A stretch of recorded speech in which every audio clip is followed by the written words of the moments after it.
Chapter 1, Transmigrated, Konoha. The morning sunlight streamed through the windows of the Hokage office, illuminating stacks of paperwork piled high on the desk. Hiruzen Sarutobi, the third Hokage, leaned back in his chair, a cloud of smoke rising lazily from his pipe. His gaze drifted toward the Hokage's monument, etched into the mountain outside. Though he held the title of the most powerful and respected figure in the village, his face betrayed only sadness and weariness. Konoha had endured unspeakable losses. The Third Great Ninja War had strained their forces too much, forcing them to fight on every front against every ninja village out there, and after the war ended and the village was enjoying a time of peace. Barely a year later, the Nine Tails rampaged through the village, leaving destruction and grief in its wake. Minato Namikaze, the fourth Hokage, had sacrificed his life to seal the beast and save the village, but the cost of that heroic act was staggering, the life of the Kage and the Jinchuriki of the village almost crippling the village's strength. Ninjas, civilians, and their families, all suffered during both of these events. The orphanages, once able to house a manageable number of children, were now bursting at the seams. New facilities had to be hastily established, yet even those were struggling to keep up. The increase in the number of orphans was really heart-wrenching. Hiruzen sighed deeply, his pipe resting momentarily on the desk. With a heavy heart, he turned his attention back to the endless paperwork, his day beginning as it always did. In one of the overfilled orphanages, a young boy stirred in a dimly lit room. Bandages wrapped around his head, evidence of a recent injury. His small frame rested on a thin mattress, and a faint medicinal scent lingered in the air. As the boy's eyelids fluttered open, a sharp, searing pain shot through his skull. "Arg, what is this headache?" he muttered under his breath, his voice weak. The pain was unlike anything he'd felt before. It wasn't just pain, it felt as though his very mind was being reshaped, and not just mind but even something deep inside too was going through the same procedure. He groaned and raised a trembling hand to his forehead, freezing mid-motion when his eyes caught sight of his own fingers. They were small, too small. Panic surged through him. His wide eyes scanned his surroundings, taking in the unfamiliar room. "This isn't the hospital I was admitted in," he thought. "Where am I? What happened to me?" Forcing himself to sit up, he caught a glimpse of his legs beneath the blanket. They were shorter, his body smaller than he remembered. His heart pounded as a terrifying thought crept into his mind. Did I go back in time? No, I don't want to suffer through all that once again, he nearly cried. Before he could process further, the door creaked open. A middle-aged man with graying hair entered, his concerned gaze fixed on the boy. "Kaida, are you awake?" he asked gently, pulling a chair close to the bed. The boy frowned, confusion written all over his face. "Who are you?" he asked, his voice cautious. "And why are you calling me Kaida?" The man's expression darkened. "It seems the injury affected your memory," he said, worry evident in his tone. "You don't remember anything, do you?" Kaida shook his head, the movement causing another spike of pain. He clutched his temple, the headache he had been experiencing till now increasing further, as fragmented memories began flooding in, memories that weren't his own. A young boy's laughter, a pair of warm smiles, and then, darkness. Too much. His body couldn't handle it. With a sharp gasp, he collapsed back onto the bed, unconscious. When he next woke, it was to the soft hum of voices outside. His room produced by the fan rotating above him. The headache had dulled to an ache, but his thoughts were clearer. He lay still, pretending to be asleep, as he pieced together the fragments in his mind. Memories, new, foreign memories, which somehow felt personal like he himself had lived that life as well. But they weren't his. They belonged to the boy this body once belonged to. Kaida Senju. A sharp intake of breath escaped him. Senju. No way. The realization hit like a lightning bolt. The names, the faces, the events, surroundings, everything pointed to one undeniable fact. I transmigrated. And into the Naruto world, of all places. His disbelief gave way to panic. How? Why? I don't even remember dying. Isn't that supposed to be a prerequisite? And why this world? A place filled with ninjas capable of ending lives with a flick of their fingers. Taking deep breaths, he forced himself to calm down. The memories continued to surface, offering him glimpses of Kaida Senju's life. His parents, Asami Senju and Aiko Uchiha, were among the many who died during the Nine Tails attack. Orphaned at just 5 years old, Kaida had been brought to this orphanage, narrowly escaping recruitment by route. Lucky me, he thought bitterly. At least Danzo didn't get his hands on me. Otherwise I would have lived this life as a puppet of a deranged person till who knows how long. But the more he delved into these memories, the more he realized how dire his situation was. This isn't a game. This is real. If I don't take this seriously, I'll be dead before I even hit puberty. The news of the death of a neighbor who had just become genin and went on a mission only to come back blown up because some bandits attacked the caravan they were protecting was present in the memories of the boy.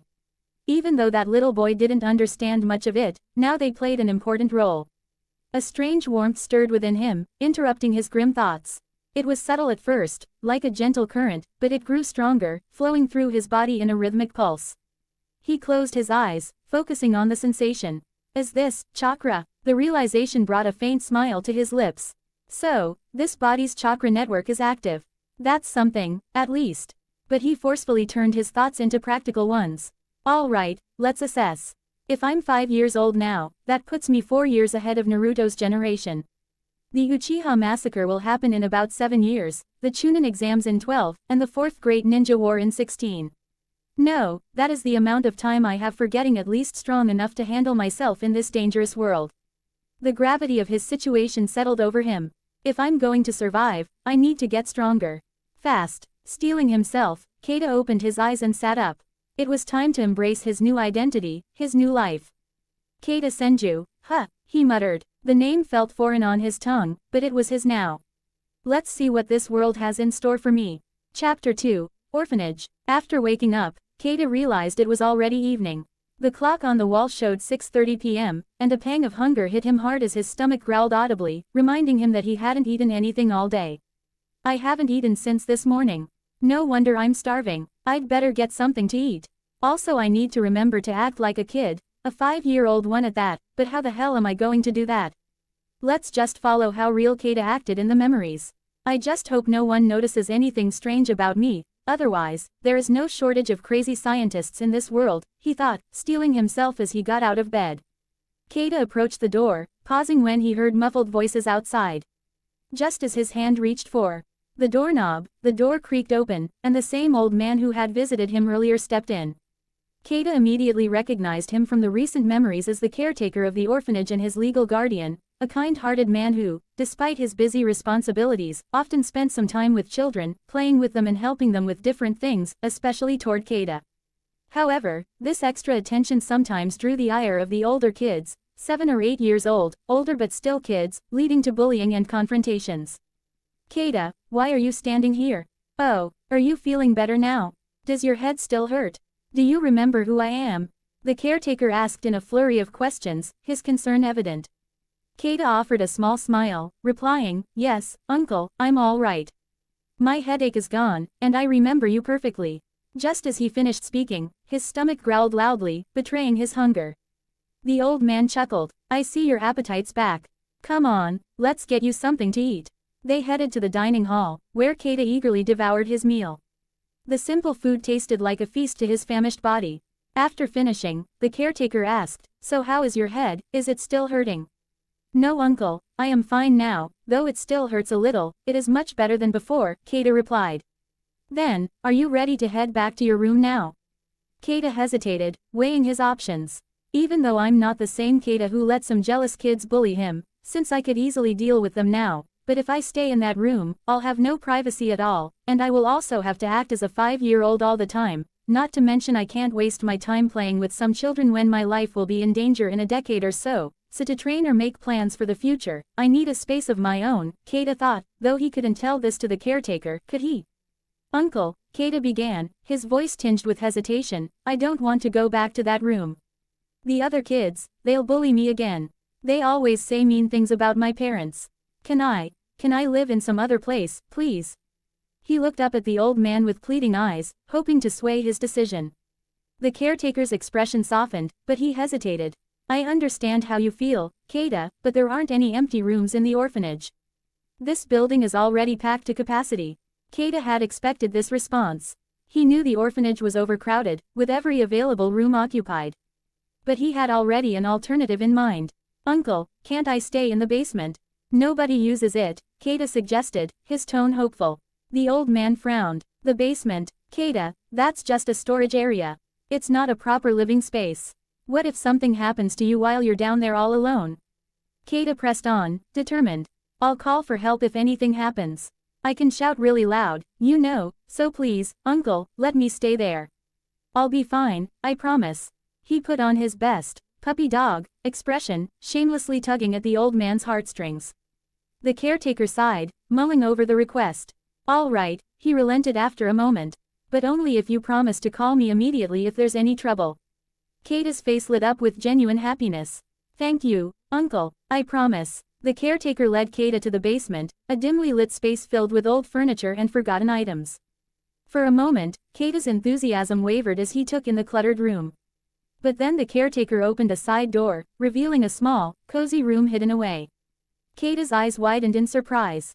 Uncle, why is there such a nice room down here? Why isn't anyone using it? The old man smiled. This is an emergency shelter, built in case the village ever comes under attack. Every building in Konoha has one. Since it's rarely needed and in such a difficult location, I didn't assign it to any children, it's been sitting empty. So, do you like it? Kaida nodded eagerly, feeling like his wish came true. Yes, it's perfect. Can I really stay here? Of course. Why do you think I showed it to you?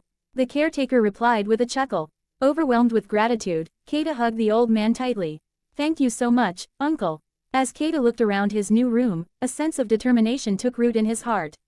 This room wasn't just a place to sleep, it was a sanctuary, a private space where he could focus on growing stronger. The thought brought a small smile to his lips. In my previous life, I was confined to a hospital bed, unable to live freely. Now, I've been given a second chance, and I'm not wasting it. This world is dangerous, but it's also filled with opportunities. If I want to survive and thrive, I need power. Because with only power will I be really free to live this life with freedom. His thoughts turned to his childhood dreams of flying, running faster than cars, and wielding incredible powers, completely opposite of his scenario where he could barely walk for a few minutes without a world of pain because of his medical condition. But in this world of ninjas, those dreams were within reach, if he worked hard enough.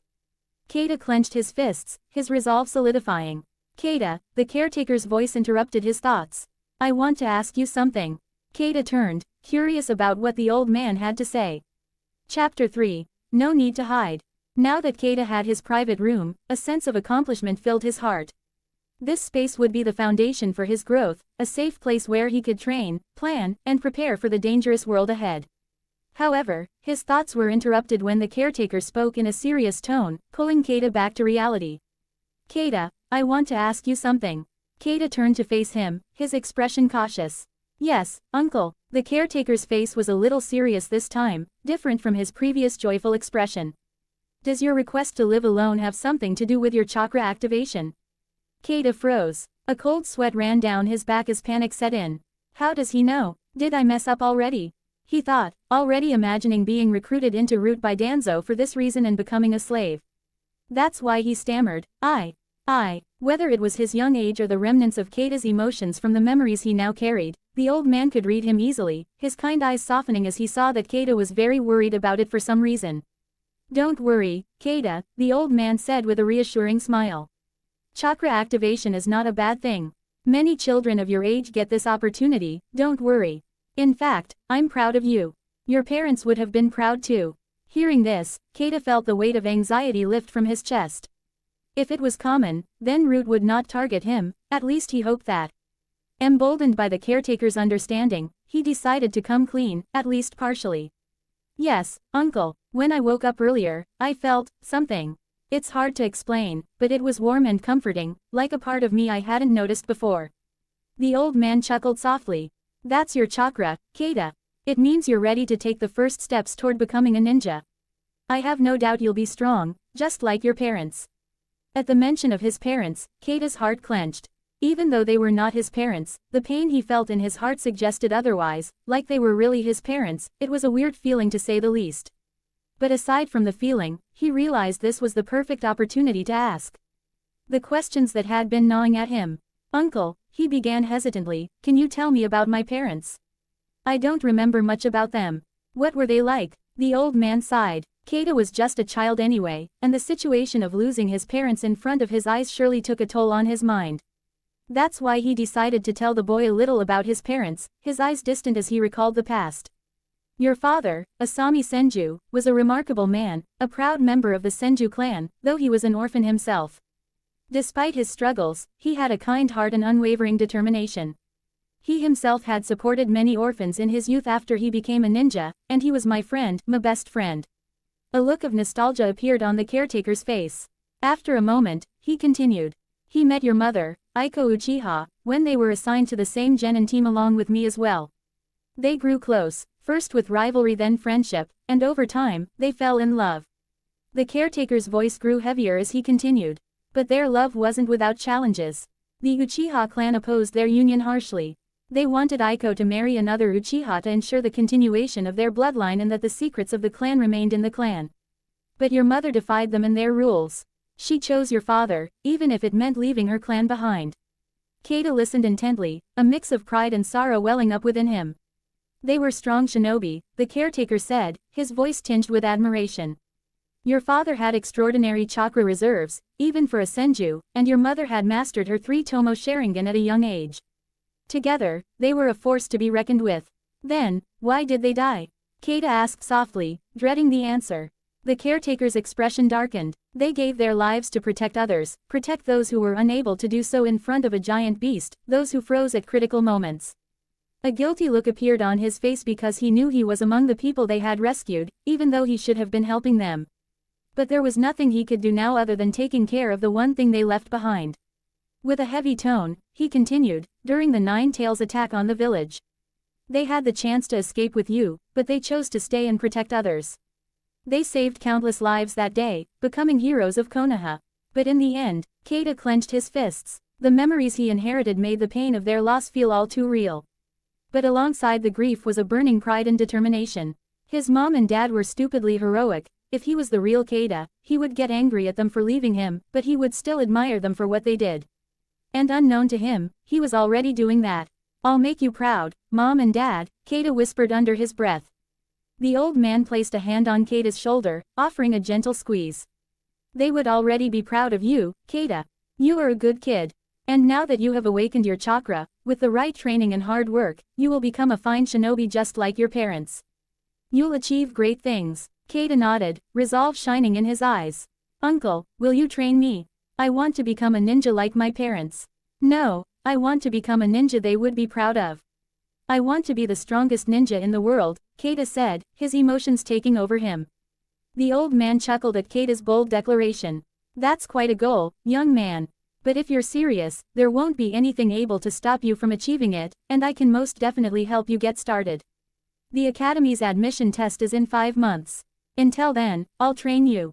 But you need to promise me one thing, no matter how tough it gets, you won't give up.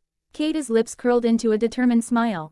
I promise, uncle. As the caretaker prepared to leave, Kaida hesitated. There was one more question gnawing at him, not the old Kaida, but the real one who knew how the world works. Uncle, he asked cautiously, do you think I'll awaken the Sharingan like my mother? The caretaker's expression grew serious. Kaida, awakening the Sharingan is complicated. Even among full-blooded Uchiha, it requires strong luck to get it awakened, usually in life or death situations. For you, being half Uchiha, it might be even harder. He gave the true details but at last added a little motivation. But there's a chance. If you work hard, you might unlock it one day. Kaida nodded, determination etched on his face. Then I'll work hard. I'll make sure it happens. Though it was just on the surface because he also knew not everyone awakened Sharingan. The old man smiled warmly. Good, but for now, get some rest. Training starts the day after tomorrow. And remember, meals are in the dining hall. Don't expect room service. Since you are going to be a ninja, you can't hide away in fear now. Kaida grinned. Understood, uncle. As the caretaker left, Kaida flopped onto the bed, exhaustion finally catching up to him. This is the beginning, he thought. Chapter 4. Children. After 9 hours. Oh, I slept well, and this is my first sleep without painkillers. It sure feels nice, Kaida thought after waking up in the morning. After waking up, Kaida went to do his daily activities and took a quick bath.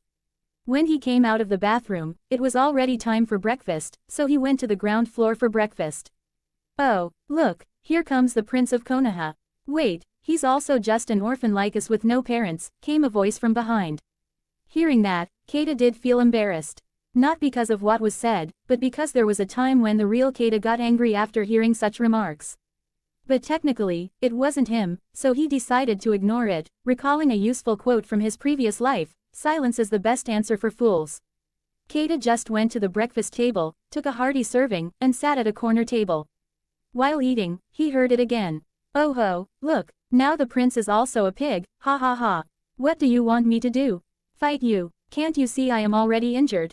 Man, can't I even eat in peace, he thought in his mind, sighing but still didn't say anything. But the boy became increasingly angry and decided to push it further. He walked over to Kaida, shoved him, and said, "Hey, don't you know it's basic manners to reply when someone is speaking to you?" This is almost like the previous time, Kaida thought. In his mind, releasing a chuckle from his mouth, being a high school student he was not new to bullying. In fact, in his previous world, things were much more severe, but one thing he knew is if you let things go too much, it will become much worse. Just when he was going to speak, someone came between them.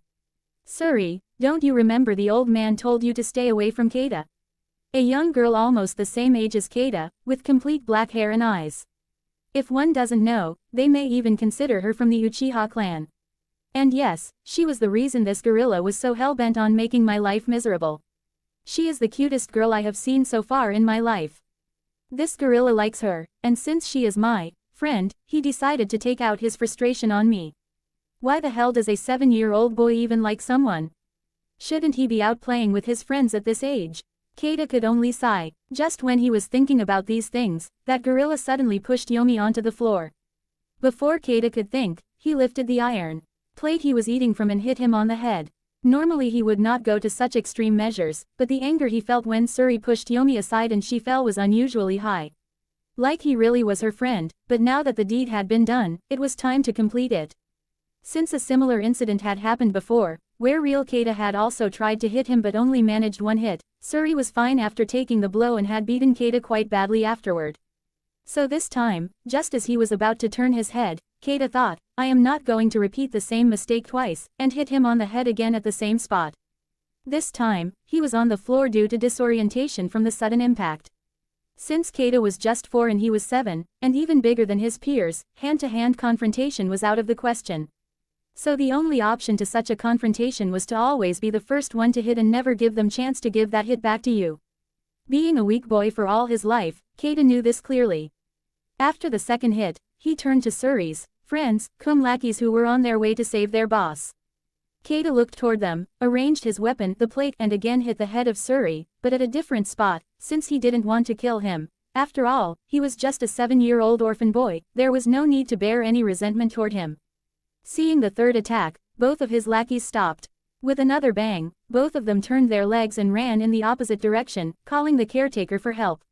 While seeing them leave, Kaida could finally release a sigh of relief. Then, remembering something, he moved toward Yomi. Kaida's perspective. "Are you all right, Yomi?"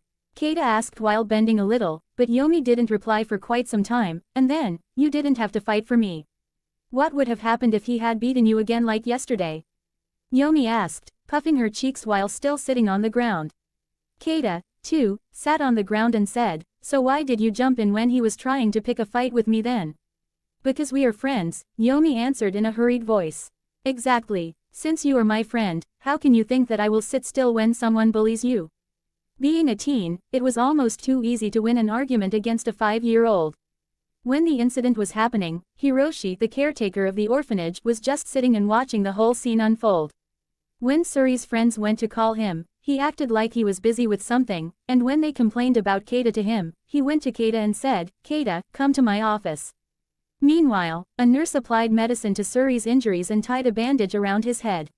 Since there was not even blood, there was no need to take him to the hospital. Kaida just nodded and started to walk with the old man, but suddenly Yomi came in front of Hiroshi and said, "Uncle, it was not Kaida's fault. Suri started the fight and even pushed me. You can ask anyone present here. Please don't scold Kaida." "Don't worry, I am not going to scold him, child. I have something important to discuss with him," the old man said while gently placing his hand on her head. Kaida smiled, seeing her trying to save him once again. At least now, he really had his first actual friend in both his lives. After coming to his office, Hiroshi sat on his chair and said, "Kaida, I know I said I would train you to become a ninja, but becoming a ninja is not as simple as you think. After you become a ninja, you will be many times more powerful than any average civilian." Kaida just kept on looking toward him for more explanation. I have been watching this whole thing from the start, so that I can decide whether I should first teach you about morality and values or should we start with the physical training, and you excelled in the value department. You didn't react to provocation even when you had the means to. You decided to fight to save someone against all odds, though that anger could get a little management work, but nothing too big of a problem, so we are good to start with your main training. Kaida just smiled back at him, even though his reason for not reacting was the opposite of what Hiroshi was thinking. The result was very good. So, uncle, can we start our training tomorrow? Yes, come to the east section of the forest garden behind the orphanage at 5 a.m. tomorrow. And please go and tell your friend at the door that she doesn't have to worry about you, Hiroshi said with a smile. Chapter 5, Chakra Training Exercise. Yes, come to the east section of the forest garden behind the orphanage at 5 a.m. tomorrow. And please go and tell your friend at the door that she doesn't have to worry about you, Hiroshi said with a smile.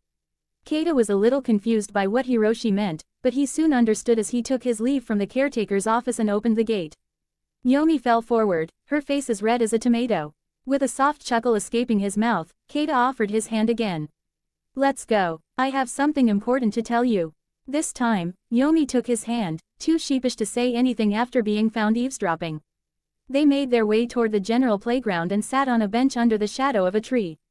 So, why were you eavesdropping on us? Were you worried about me? Kaida said in a playful tone. Who was worried about you, idiot? I was just checking whether you would put the whole blame on me. Being asked a question she was hoping would not come, Yomi reacted aggressively, which only amused Kaida. Seeing this little girl worrying about him so much made him feel happy. So why did you try to save me when Suri was trying to bully me? If you don't trust me, then there was no reason for doing that. Kaida asked, which Yomi couldn't reply to. Finally deciding to stop teasing the girl, Kaida continued. Well, putting that aside, I have something to tell you. Kaida paused, looked toward her eyes, and continued. I already unlocked my chakra yesterday when I woke up. It is the thing we sort of need to become a ninja. When Hiroshi-san found out about that, he promised to train me so that I could become a ninja too, and you know what? I will become the strongest ninja in the world. Kaida said. Since he was already a child, there was no need to maintain any pretense and he could speak his mind. Kaida expected a shocked, curious, or happy reaction from Yomi, but when he looked at her, he became worried, because in place of those expressions, he saw tears in her eyes. Before he could ask what was wrong, she started speaking. Kaida's perspective. You liar. When, we promised each other that we would become ninjas together. But now you're going to become one alone and leave me like everyone else. I hate you. Ah, I don't know why, but this is more painful than yesterday's headache. This pain was in my chest. And before I could think of anything, my mouth started to speak on its own. Who said that I am going to become a ninja alone? I am telling you this because you are also going to get training from Hiroshi-san with me, so we can both go to the ninja academy together. Hearing this, she asked with a smile, really? You're not lying, right? Now, with just a smile from Yomi, the pain went away like it never existed in the first place. But now I had to ask the old man for another favor. Well, that aside, of course, I am not lying. After all, I am a man. No, you are just a boy, she said with a laugh. After playing for some time, they both went back to the orphanage where Kaida showed his room to Yomi, and both of them decided to use it as their training area. No dirty thoughts, guys. They are both just 5-year-old children.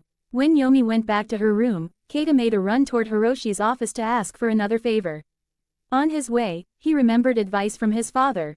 Son, boys make the worst decisions of their life not for themselves but for a girl, and no matter how much you try to stop yourself, you couldn't change that fact. So if that ever happens to you, live with that decision with a smile. So true, Kaida said. Knock, knock, uncle, it's me, Kaida. Can I come in? Come in, Kaida, I was waiting for you, and before you ask, yes, you can also bring Yomi with you to training. For some time, Kaida couldn't speak. When he understood what had happened, he asked, how did you know that I was going to ask you about this? Ha, boy, I have seen more of life than you. And trust me, your life is going to be a roller coaster ride from now on. Now, if you don't have anything else to ask, you can go back to your work. I am busy. Kaida simply thanked the old man and went back to his room. The rest of the day went normally. Suri, after being treated by the nurse, kept avoiding Kaida, but Yomi started to act more friendly, not that Kaida hated it. At night, I was interested in how this chakra would feel, and since I now have access to it, I don't think I can stop myself from trying to use it. So, let's just use it, Kaida thought and sat in a lotus position and began to concentrate on his breathing while trying to find the position of chakra in his body. After nearly 10 minutes, somewhere near the solar plexus, there was a warm feeling. I think this is where chakra is stored in our body, so the details of anime were true, and I can trust them to a certain extent. Well, coming back to our main topic, let's try to move it, he thought. After 15 minutes, it's more difficult than I thought. Why doesn't it move, even a little? Maybe my method is wrong. I was trying to move my muscles in that area to indirectly move my chakra, but since it is not working, let's try a different approach. I can't think of it as a body part since it gets used up and refilled in our body. It is safer to assume it is air. Let's try it this way. This time, let's try to move it as I am breathing. Kaida thought and started working toward this idea. This time there was some movement in his chakra reserve, not much, but it was there. After some time, there is some movement in my chakra reserve, but it is more like a vibration than actual movement. Well, since I tried everything I could think of, tomorrow I'll just ask the old man about this, he thought and went for his much-needed sleep. Chapter 6, Training. There is some movement in my chakra reserve, but it is more like a vibration than actual movement. Well, since I tried everything I could think of, tomorrow I'll just ask the old man about this, he thought and went for his much-needed sleep. Next morning, at 4:30 a.m., Kaida woke up and thought, oh. Sleeping without constant pain is nice. I feel fresh and energetic. Let's get up now since I have to go for training in half an hour. Just as he came out of the bathroom after taking a bath, there was a knock at the door. Kaida, wake up, we have to go for training. Yomi is already here. Well, that's great, I don't have to go fetch her, Kaida thought. Kaida opened the door and said, what do you mean wake up? I am already ready, let's go, we only have 5 minutes left. Yeah, good morning to you too, jerk, Yomi said. Who the hell is teaching you these words? I thought you were the nice and good kid among the two of us, Kaida said with a cheeky smile on his face. We don't have time for your useless questions, let's go otherwise we will be late, she said and ran toward the backyard of the orphanage. When they both reached their destination, they found that Hiroshi was already present there and looked like he was waiting for them. He turned to them and said, you guys are late by 10 minutes. We are on time, uncle. You asked us to come here at 5 a.m., Kaida said with a puzzled look on his face. This is your first lesson, Kaida, so listen carefully. If you are on time, then you are already 10 minutes late. A ninja should always arrive at their destination early so they can study their surroundings and make plans for future or possible confrontations. Am I clear? Hiroshi said, now in a serious demeanor different from his usual joyful and easygoing nature. Yes, sir, they both replied, now completely alert. Okay, now to make a training plan for you. First I want both of you to run around this area until you can't run anymore, Hiroshi said with a military sergeant tone. The circumference of that area was nearly 150 meters. They both nodded their heads without a single question and started running. After only 8 rounds, Yomi stopped running, panting heavily. Kaida went for 8 more rounds and then he stopped running. Seeing the dejected expression on Yomi's face, Hiroshi said, don't worry, Yomi. According to the standard of a 5-year-old child, your performance was great too. It's just that Kaida has already unlocked his chakra, which indirectly makes his body more powerful. Uncle, I also want to unlock my chakra. Can you please teach me how to do that? Yomi asked. Though she may not look like it, she was a really competitive person. Of course, I will teach you. But first, let's continue with our physical testing, Hiroshi said. After running, they both had to do push-ups, pull-ups, and squats, with Kaida's score being more or less around 25 to 30 and Yomi's score being 10 to 15 at max, and that was after pushing herself to limits. Okay, both of you are in great physical condition. Now, first, Yomi, come forward. I will check if you can unlock your chakra now or if you have to wait for some time. Hearing that, Yomi became excited and hurried toward the old man. He placed his hand on her back, and a blue aura could be seen on his hand. After nearly 5 minutes, the old man removed his hand, stood back, and said, congratulations, Yomi. You are close to unlocking your chakra too. You just have to do meditation until you unlock your chakra. The meditation technique is, Hey guys, I could just write any simple or complex meditation technique that will be copied from the internet, but I decided to leave it blank since that meditation technique will not be a real one. I have come up with a meditation technique of my own for this, and it will be discussed in the future, not now. Yomi, you can go back. Kaida, now it's your turn. Come forward. When Kaida approached the old man, he performed the same task, covering his hand with chakra and placing it on Kaida's back. After 5 minutes, he removed his hand, stood up again, and said, Kaida, you already have quite a good amount of chakra, so you can skip the meditation part and directly jump into an exercise related to chakra control. Though I'm not saying that you don't have to meditate, but that you have to do 2 exercises at the same time. Uncle, I have a question related to chakra, Kaida asked. Since the topic of chakra was already going, this was the perfect time to ask his doubts anyway. What is it? Hiroshi asked. Yesterday, I tried to move my chakra like it was my hand or foot, but it never worked even though I tried really hard. So, I decided to change my approach and treat chakra as air, which did move it a little but not like how I wanted it to move. It was more like a vibration than a movement, Kaida explained his doubt and experience. Well, you are half right about treating chakra as air. Chakra is the energy in our body, which circulates in rhythm with the ninja's heartbeat, pulsing through their veins and energy pathways, syncing with their physical and spiritual essence. To move your chakra, all you need is to think about the area you want to move your chakra to, and it will be spiritually guided to that area. This is one of the exercises you have to do to increase your chakra control, where you have to place a leaf on your head and try to stick it there. The longer you can maintain it, the greater your chakra control will be. Anything else? No, thank you, uncle. Kaida bowed and went back to his position. Now, both of you can go back and take some rest, come back tomorrow. By then, I will have a personal training plan for both of you, Hiroshi said. Hearing that, both of them sighed in relief.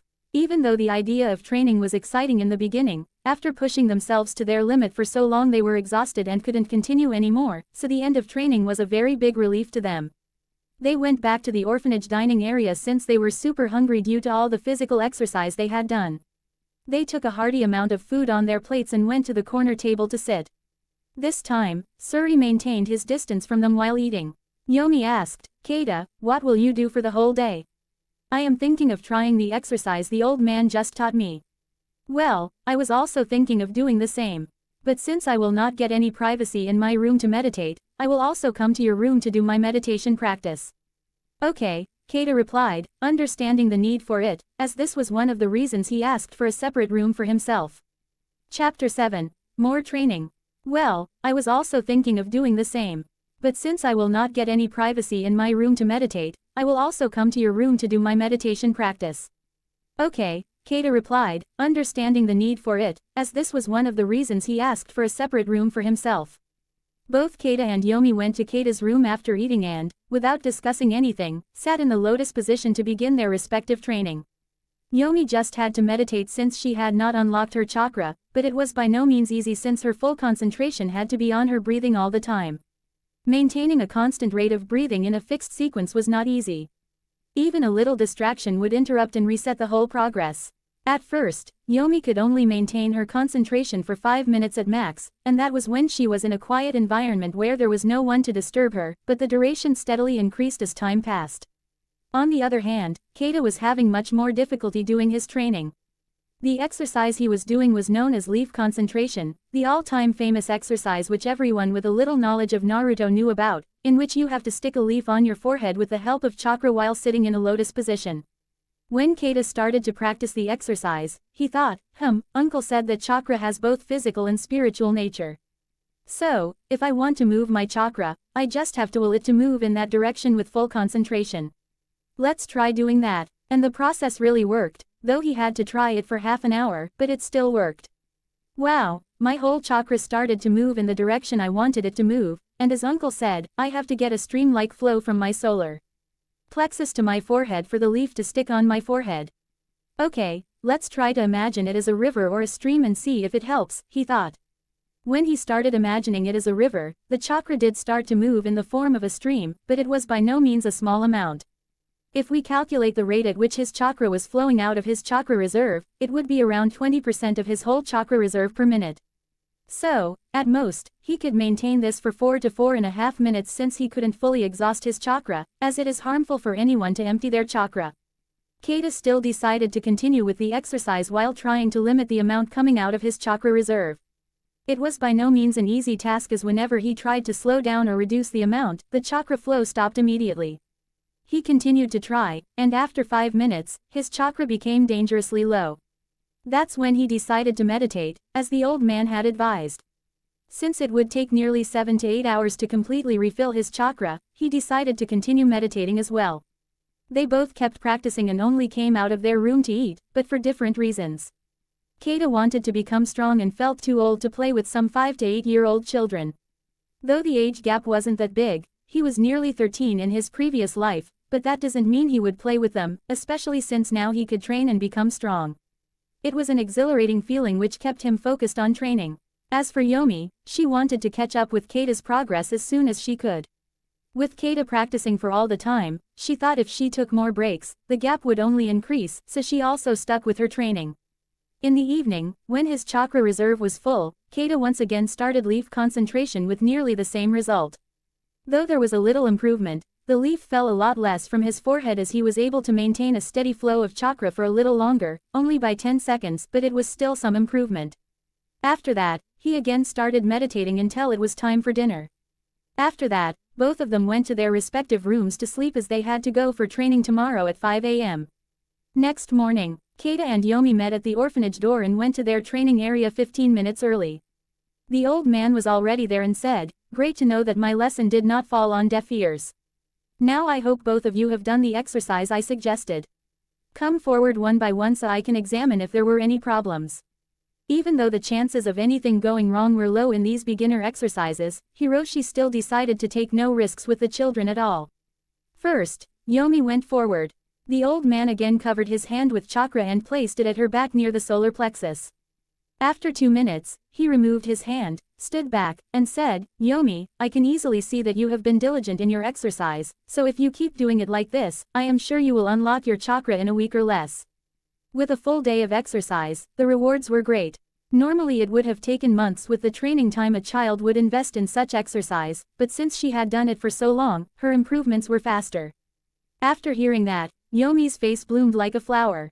She thanked Hiroshi and went back to her position, knowing that she was close to bridging the gap. Obviously, she was happy. Then Kaida came forward. Hiroshi once again followed the same procedure.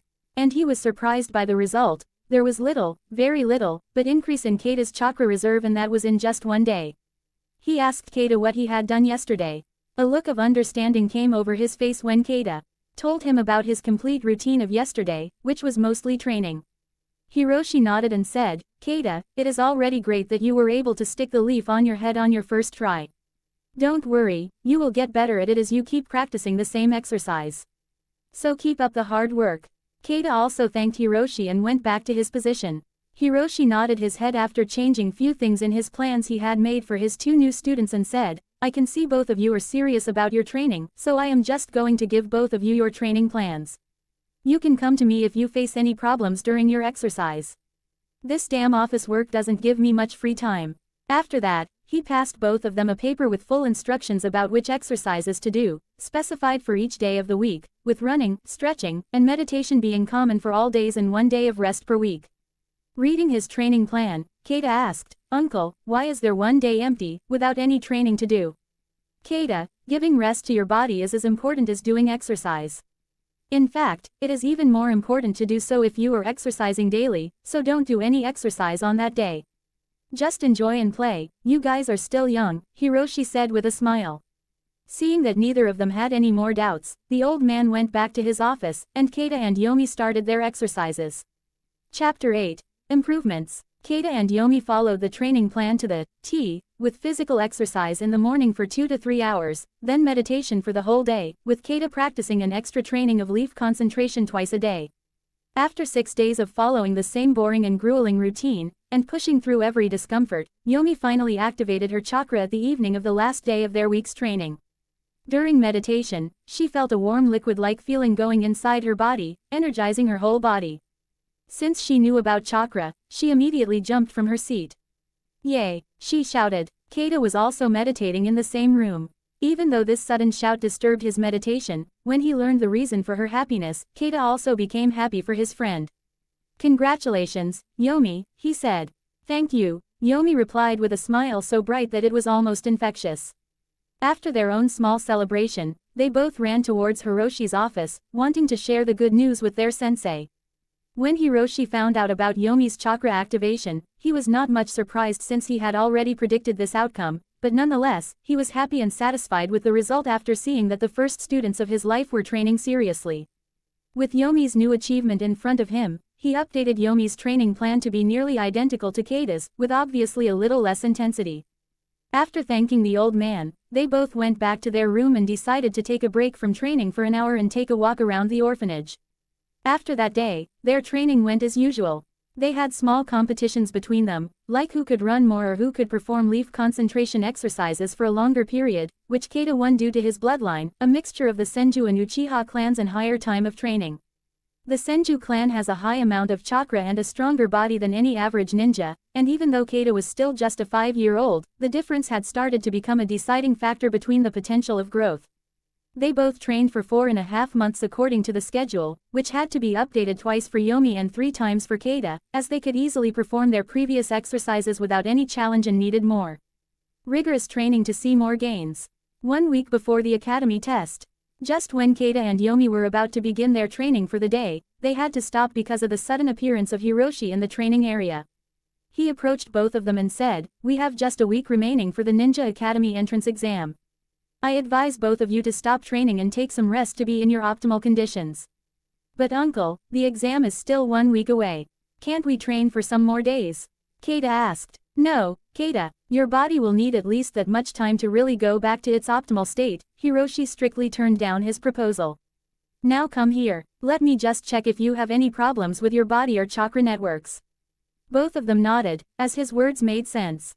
Yomi went forward and sat in front of the old man while he once again coated his hand in chakra and placed it on Yomi's back. He was greatly surprised by the discovery but didn't show it. He just said that everything was all right and moved to Kaida for his checkup. This time, he could not hide his surprise anymore but still replied that everything was all right and then said, "You guys can go back to the orphanage and rest. Both of you can meditate, but there is no need to do leaf concentration, as it will also put a strain on your chakra reserves." With that, he left the area. The reason for his surprise was the fast growth of Kaida and Yomi's chakra reserves, but he didn't tell them that because he didn't want them to increase their gains more by doing extra exercise in the meantime. "Okay, uncle, but when are we going to go to the academy for the test?" Kaida asked, his curiosity piqued as a former otaku and Naruto fan wanting to experience what he had watched. "The exact date of the test has not been given yet, but it will be within a week. Whenever they release the dates, I will let you know," the old man replied. Both of them nodded after listening to his reply. "Now, if you don't have any more questions, you guys can go back."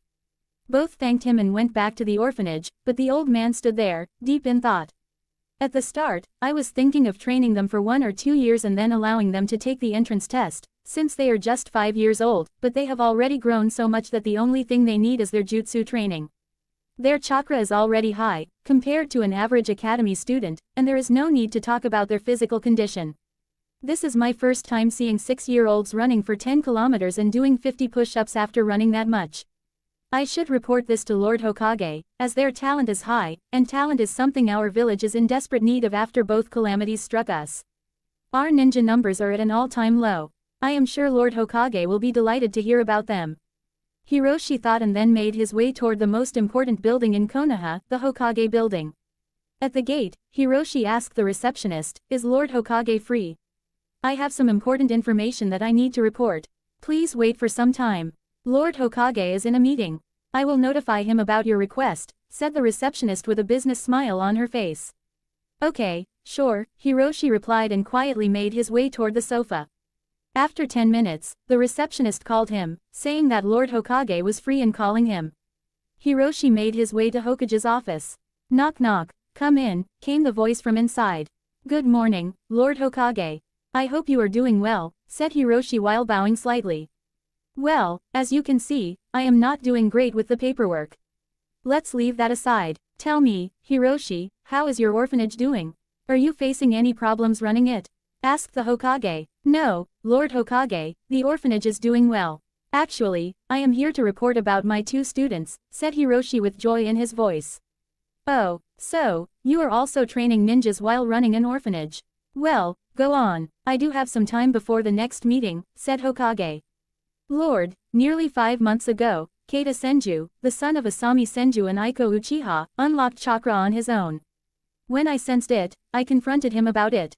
At that time, he asked me about his parents. After knowing the heroic deeds of his parents, he asked if I could teach him how to become a ninja. Actually, he asked me to train him so that he could become the most powerful ninja in the world, Hiroshi said with a chuckle and then continued. After learning about this, his friend Yomi also asked me if I could teach her the ways of the ninja. I taught her a simple meditation technique, and she too unlocked her chakra, and the 2 in just 1 week. Well, it's great that they are talented. Konoha is in desperate need of capable ninjas. Lord Third, my report doesn't end here, it begins from here. After unlocking their chakra, neither of them has slacked off a single day and trained continuously for 5 months. Yomi already has a chakra reserve comparable to a low-level genin, whereas Kaida has a chakra reserve that can even be compared to a trained genin and even a chunin from some other village. While they don't know any jutsu as I don't have permission to teach them until they become Konoha ninjas, their chakra control is excellent. Both of them can maintain a leaf on their forehead for more than 45 minutes. If we consider physical fitness, both of them can run more than 10 kilometers non-stop while doing reps of 50 push-ups, pull-ups, and squats. And last but not least, they are both only 6 years old. A look of a proud father could be seen on Hiroshi's face, whereas a look of complete disbelief could be seen on Hiruzen's face. Hiroshi, I know that you are a capable sensor ninja, so your prediction must be accurate, but it is too unbelievable. If what you are saying is correct, then they are both capable of becoming elite Jonin rank ninjas in the future, while Jonin is confirmed. Now you have greatly piqued my interest, Hiroshi. I assume they will be participating in the entrance test of the academy. Hiruzen asked, getting a nod in return. Well, according to their performance, I will reward them for sure. Chapter 9, Entrance Test. Hiroshi called both Kaida and Yomi into his office. When they arrived, he started speaking, the dates of the entrance exam are out. It will be held in 2 days, so be mentally prepared. And one more thing. I have reported your progress to Lord Hokage, and he said that if your performance is up to the mark in the test, he will reward you guys personally. The reason I am telling you this is that there is no need for you guys to hold back, show your full capabilities in the entrance exam. Okay, old man, but what should we do in the remaining 2 days? Kaida asked. Well, consider them your holiday. You guys can play, eat, dance, or do anything you want. Just don't start practicing for the remaining 2 days. Okay, old man, both of them replied and went back. Kaida was very frustrated at the start since he had to stop his training. Given the apparent results of the training, he wanted to continue without wasting time. In just 5 months, his physique had grown by leaps and bounds. Now he could even be compared with Suri, who was 3 years older than him, and his chakra reserve had also grown. With increased chakra control, multiple ways of utilizing chakra had opened for him. In the first month, he stuck with the leaf concentration exercise, but when he was able to maintain the leaf for more than 20 minutes, which was 5 times his initial limit, he began experimenting with chakra, like covering his whole body with it or trying to focus it in his hand. Though he was not successful in doing so, his chakra control increased with each attempt. Daily, he would exhaust his chakra at night trying different experiments and practice leaf concentration in the morning. And now, when he was stopped from practicing his exercises, he was frustrated. But as the days passed, he began to realize what the old man was saying. He was overexerting himself by training daily. Since his chakra reserve expanded a little and his body felt much better after the rest, he realized his body was sore from all the constant practice. This little break had helped him. When he heard that Hiroshi had reported their progress to the Hokage, his feelings were mixed. I can't say whether the Hokage is a good person or not, as Naruto had to suffer his whole childhood because of him, and his reason was to hide his identity, which even a low-level spy knows. If he cared that much about Naruto, he should have adopted him and trained him to become strong from the start. Well, he even sacrificed his life for the safety of Konoha, so I can give him the benefit of the doubt. But I am sure of one thing. If he ever tries to use me or Yomi as a sacrifice, I would not think twice about betraying Konoha and joining another village. Heck, even becoming a rogue ninja would be better than sacrificing our lives. Asterisk. When I first unlocked my chakra, I was really happy that I could also become a ninja with Kaida. But there was a gap in our strength. At first, I thought it was due to his early chakra activation, but as we continued our training, I came to know that he was taking the training very seriously, and our gap kept increasing. So, I also decided to focus completely on the training, and now I think it was a great decision, as Lord Hokage himself is going to see our performance and may even reward us. Well, it's all thanks to Kaida. Even though there is still some gap in our strength, if I had not trained like I did, it would have been insurmountable. In the blink of an eye, 2 days passed, and the day of the entrance exam arrived. 4 other students, along with Kaida and Yomi from the orphanage, also decided to take the exam, and to no surprise, Suri was among them. They were on their own in the test, so Kaida paid no attention to them. They all left together along with Hiroshi, the caretaker of the orphanage. Once they reached the academy, all the kids were surprised at the vast number of children gathered there to take the exam. A girl named Hannah from Kaida's group exclaimed, "Why are there hundreds of participants here?" Hiroshi explained, "Due to a recent event, or we should say tragedy, in our village, the number of children who want to become ninjas and take revenge for their parents has increased many times, and they have all gathered here to do so. According to me, there are more than 1,500 students present here this time, but there is no need for you guys to be tense, as this is your first try. I am sure you guys will be able to clear it, and even if somehow you are unable to do so, you will get another chance next year." Looking around, Kaida found a group of people wearing similar uniforms and Konoha headbands on their heads. When Hiroshi noticed where Kaida was looking, he said, "They are trained ninjas, and I am sure they will be taking your entrance exam today, so best of luck, guys." All students thanked the old man. At that time, someone wearing a Chunin vest came forward and announced that the entrance exam would begin shortly and that all kids taking the exam should gather at the training ground behind the academy. After coming to the back of the academy, Kaida's whole group took a look at the Hokage Rock. Even though they could see it from their orphanage, they had never been able to get a clear view of it. Everyone was awestruck by its magnificence. Inside the academy, in a conference room, a few Chunin were discussing the final preparations for the entrance exam, as they were the teachers at the academy. A Chunin then got up and gave a report to the one leading the meeting. Kishio looked at that report and sighed. After the Third Great Ninja War, the third Hokage had assigned him to supervise the entrance exams, and he was told to pass as many students as possible, as Konoha had recently lost thousands of ninjas. Chapter 10. Entrance Test Begins. The Chunin then got up and gave a report to the one leading the meeting. Kishio looked at that report and sighed. After the Third Great Ninja War, the third Hokage had assigned him to supervise the entrance exams, and he was told to pass as many students as possible, as Konoha had recently lost thousands of ninja. Looking at the report, he found out that 1652 students were participating this time, which was quite a large number. He said, "We will proceed as planned. First, we will take the physical test, which will eliminate the physically unfit students." Kenji Masashi, who was assigned to take the physical exam, shouted when he got the confirmation to start the test, "Everyone, the first phase of our exam will begin now. You have to run 10 laps around the training ground on the path that has been marked. 10 laps are the minimum, but you can continue further as each extra lap will give you more points." When the group of students first heard that they had to run 10 laps around the field, more than half of them sucked in a cold breath, as it would be around 5 kilometers. Even with stronger physiques than normal people from Earth, they still could not run that much without putting in a serious amount of practice. Kenji blew the whistle, indicating the start of the test. At that time, everyone started running. Kaida turned to Yomi and said, "Let's run at a normal pace, as this is more like a test of endurance than speed. Let's see how much we can run after resting for 1 week." To this, Yomi just nodded. Around 500 students stopped running after 4 to 5 laps, and 400 stopped after 8 laps, but the remaining students, numbering around 700, were still running, even though some looked like they were in the last moments of their lives. The children who completed all 10 laps were just 452. All other children were eliminated and asked to return, with advice to train more and take the test next year. All the students from the orphanage were eliminated except for Kaida, Yomi, and Suri. Even though Suri was unable to run anymore, he had completed 10 laps. Still, some children decided to continue running, which amounted to 64 students. Most of them belonged to some reputable clans and had been given special training from early on. But after another 10 laps, the number reduced to half, and after another 10 laps, it reduced further to 10. Two of them being Kaida and Yomi, but the difference could be seen easily as even those students who were from reputable clans were now out of breath.